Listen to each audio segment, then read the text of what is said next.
Hello, boys and girls. It's me again for this week's lesson. Um, we are going to continue with the lesson on persuasive essay, and our topic was about parents of bullies having to pay a fine for their children's behavior. I hope you all can remember that. And we had discussed at length about how to go about writing the essay. One of the things we had introduced last week and that many of you used, which was a really, really good thing, and I applaud you for that, was using a hook. A hook, and we said it could just be this one general sentence, interesting sentence about the topic. Some of you did that, and again, kudos to you. The second thing that you were expected to do was to take a position. Are you for the idea that parents should pay a fine for their children's behavior? If yes, you needed to state that very clearly.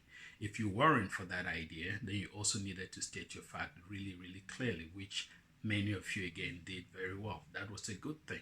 Now, when you state your position, you have to have arguments for why, and we suggested three arguments. So if you were for the idea that parents should pay for their children's misbehavior, you had to come up with three arguments. If you were against that idea, you also had to come up with three arguments. And then when you've come up with these arguments, then you're going to have one concluding sentence or two for the introductory paragraph. The other thing that you were supposed to remember was that each of those three arguments were going to eventually be developed into a paragraph of 6 to 8 sentences, so that those three arguments made into paragraphs were going to constitute the body of the essay. And then, of course, we'll come back, we'll discuss, and then talk about the conclusion. So, we wrote the introduction last week, or the last class. We also discussed how to write the second paragraph, which was take the first argument you gave, use it as a topic sentence, and then write about it, right? And then at the end, do a conclusion.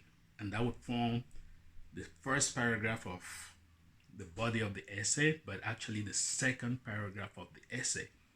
So today we're doing the same thing for the second and the third paragraph. So we're going to finish the body of the essay today. Remember, take one of the arguments, develop it into a paragraph of 6 to 8 sentences. You can use an example about why you think, that argument makes sense. You can expound on the argument, why you think it makes sense. And then for each of those paragraphs, you write a concluding sentence. So basically, your assignment after this class is to write two paragraphs, paragraph 3 and 4. Each of those paragraphs is going to be one of the position arguments you took right at the beginning of the essay, and then you're going to write about it. So basically, any student who writes just what is required is going to write between 12 and 16 sentences. That's all the work you have to do this week. But remember, you have to focus on your capitalizations, your sentence structures, and oh, yes, many of you, in spite of all the work we've done, are still using a lot of lengthy kilometric sentences. Please, whatever you have to say, break it into shorter sentences and continue the ideas that you have in mind in smaller sentences until you say all of them. Okay?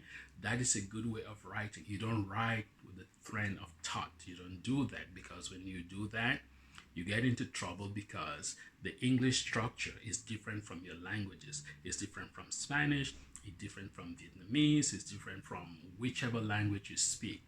So try to say what you're saying in a very straightforward manner, but in much shorter sentences. So you know where to get me. If you have any questions, please do not hesitate to go into Google Classroom, send me a message, or remind.com, or you can actually just text me. All of you know what to do. So I'm going to be here, and then I look forward to our meeting in class. If you get this and follow this a brief presentation before we get to class, I expect that you're going to have several questions to ask.